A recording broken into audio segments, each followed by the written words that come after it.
महिलाओं का अपमान है ना, बिल्कुल महिलाओं का अपमान है। आप मतलब क्या दिखाना चाहते हैं कि जो महिलाएँ चूड़ी पहनती हैं वो कमज़ोर हैं? आप भूल गए हैं झांसी की रानी लक्ष्मीबाई को, आप भूल गए हैं हमारे देश की प्रधानमंत्री इंदिरा गांधी को, आप भूल गए हैं बॉलीवुड में, हॉलीवुड में, पूरे विश्व के अंदर जो महिलाएँ, भारत की महिलाएँ आगे बढ़कर कल्पना चावला जो चाँद पर पहुँची। आप देखिए मोहम्मद दीपक, पहले तो मैं आपको बताना चाहूँगा मोहम्मद दीपक की जो इंस्पिरेशन है, वो कहाँ से है? मोहम्मद दीपक की इंस्पिरेशन है राम मोहम्मद सिंह आज़ाद। आप इस जो शब्द मैंने आपको बोले हैं राम मोहम्मद सिंह आज़ाद, जो लोग इस वीडियो को देखेंगे वो इसको गूगल ज़रूर करें और इसको ज़रूर सुनकर देखें कि वो राम मोहम्मद सिंह आज़ाद कौन थे और उन्होंने देश के लिए क्या बलिदान दिया, देश के लिए क्या किया।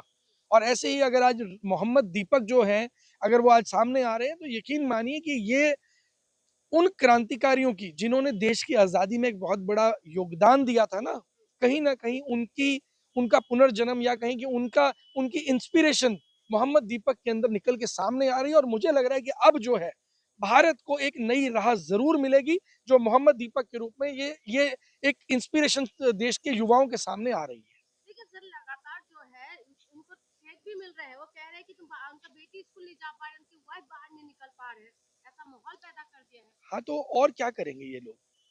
अंग्रेज़ क्या करते थे? दबाने का काम ही तो करते थे। अंग्रेज यही करते थे। आपके परिवारों को उठाकर ले जाते थे, आपके भाई को उठाकर ले जाते थे, आपके बच्चों को उठाकर ले जाते थे, टॉर्चर किया करते थे, आपके घर का राशन बंद कर देते थे, आपके घर का पानी बंद कर देते थे। लेकिन लेकिन अंग्रेज़ों को जाना पड़ा। अंग्रेज़ों को वो लड़ाई हारनी पड़ी। तो आज आपको क्या लगता है? क्या ये लड़ाई मोहम्मद दीपक कुमार हार जाएँगे? नहीं।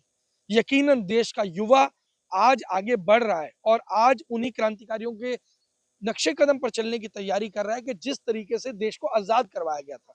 आज कहीं न कहीं देश जिस गुलामी की के जीवन के अंदर जी रहा है, आज देखिए जितना युवा है, वो बेरोज़गार है।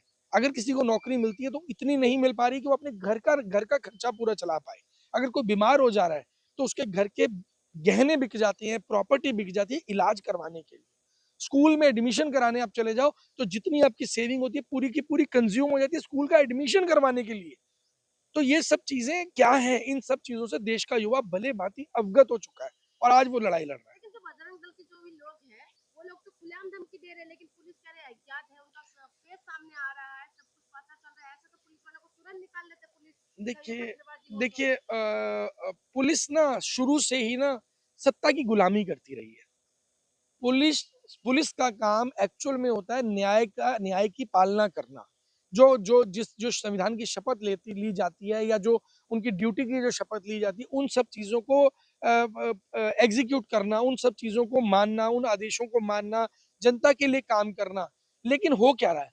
हो ये वही काम रहा है जैसे अंग्रेज़ अपने बल का प्रयोग किया करते थे, अपने सेना का प्रयोग किया करते थे, अपनी पुलिस का प्रयोग किया करते थे, देश की जनता को, भारत की जनता को दबाने के लिए, उनको पीटने के लिए, उनके ऊपर लाठीचार्ज लाला लाजपत राय के ऊपर लाठीचार्ज हुआ था। उनके स ये अगर देश की जनता याद करे तो लाला लाजपत लाजपत राय के सर में लाठी पड़ी थी और उनकी मृत्यु हो गई थी, उनकी हत्या कर दी थी अंग्रेजों ने।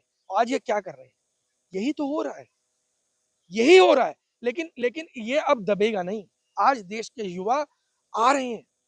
और कहीं न कहीं शहीद आज़म भगत सिंह या जितने भी देश के हमारे महान क्रांतिकारी रहे हैं, कहीं न कहीं वो इंस्पिरेशन दोबारा से ज़िंदा हो रही है और देश एक नई राह पकड़ने के लिए, देश एक नई प्रगति की राह पकड़ने के लिए सर तैयार है। दीपक कुमार क्यों कूद गए बीच में, उनको क्या ज़रूरत थी? देखिए कभी भी अगर किसी व्यक्ति के ऊपर अत्याचार हो रहा है ना और वो व्यक्ति उससे लड़ नहीं सकता, तो हमें हमेशा उसी व्यक्ति का पक्ष लेना चाहिए। मोहम्मद बोलना ज़रूरी था क्या सर? देखिए समस्या क्या है? समस्या ना इसकी जड़ें बहुत दूर तक फैली हुई हैं। आपको याद होगा कि जो पहलगाँव के अंदर हमला हुआ, टूरिस्ट के ऊपर, वहाँ क्या हुआ था? वहाँ पर जो चीज़ें आतंकवादी थे, उन्होंने लोगों का धर्म पुछ करके गोली मारी थी और भारतीय जनता पार्टी के लोग क्या करते हैं? ये लोग भी वही काम करते हैं। तुम कौन हो? तुम हिंदू हो, तुम कौन हो? तुम मुसलमान हो। एक्चुअल के अंदर राम मोहम्मद सिंह आज़ाद ये चारों नाम मिलाकर के एक व्यक्ति था। उस व्यक्ति ने एक संदेश देने की कोशिश की थी कि मैं किसी भी धर्म में भेदभाव नहीं करता हूँ।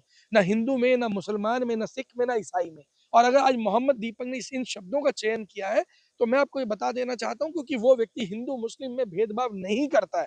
उसने एक इंस्पिरेशन, एक संदेश देने का प्रयास किया है। लेकिन अगर बजरंग दल के लोग इस तरीके से अत्याचार करेंगे, तो मुझे लगता है कि हिंदू धर्म से लोगों को नफरत होने लग जाएगी। और मुझे लगता है कि आपको ऐसा नहीं करना चाहिए। जो जो हिंदू धर्म में लोग हैं, उनका सम्मान करना, उनके सम्मान को बढ़ाना, उनकी प्रतिष्ठा को बढ़ाना और धर्म की प्रतिष्ठा को बढ़ाना, ये आपके हाथ में है। आप क्या कर रहे हैं? आप प्रतिष्ठा को गिराने का काम कर रहे हैं, आप प्रतिष्ठा बढ़ाने का काम नहीं कर रहे हैं। लेकिन दीपक को तो कह रहे कि चूड़ियां पहन लो। देखिए, चूड़ियों की बात तो मुझे ध्यान आ जाती है, जब मनमोहन सिंह जी की सरकार थी, तो स्मृति ईरानी करके एक महिला हैं, जो कैबिनेट में मंत्री भी रही हैं। उन्होंने मनमोहन सिंह जी के लिए चूड़ियाँ भेजने का काम किया था।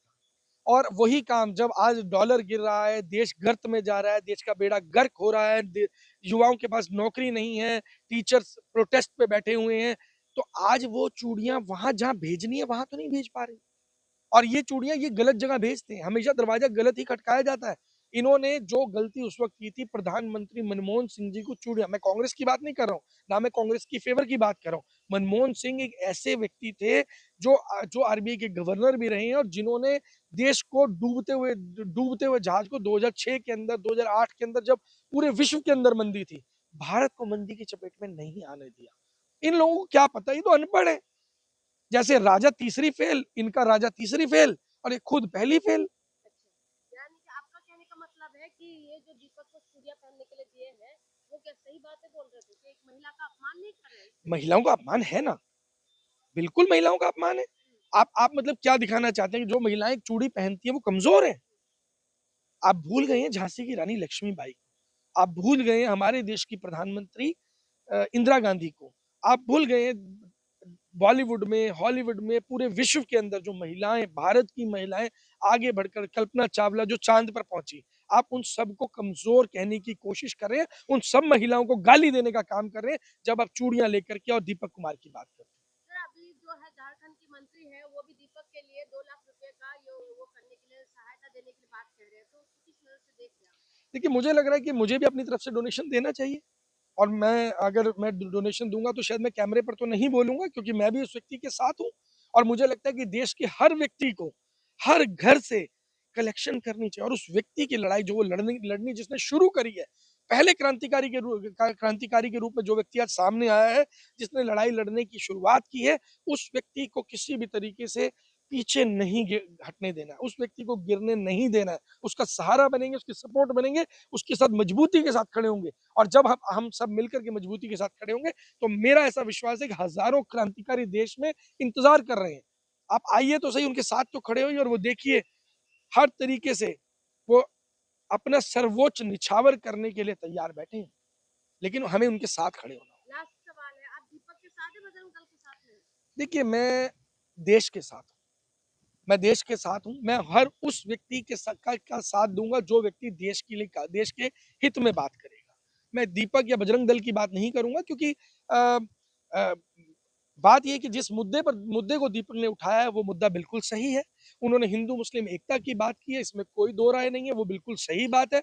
और जो भी हमारे देश को बांटने का काम करेगा, चाहे वो हिंदू मुस्लिम करे, चाहे वो हिंदू सिख करे, चाहे वो हिंदू क्रिश्चियन करे, कुछ भी करे, मैं उस व्यक्ति को देशद्रोही मानता हूं। और ऐसे देशद्रोहियों को भारत में नहीं रहने देना चाहिए, उनको उठा करके बाहर फेंक देना चाहिए।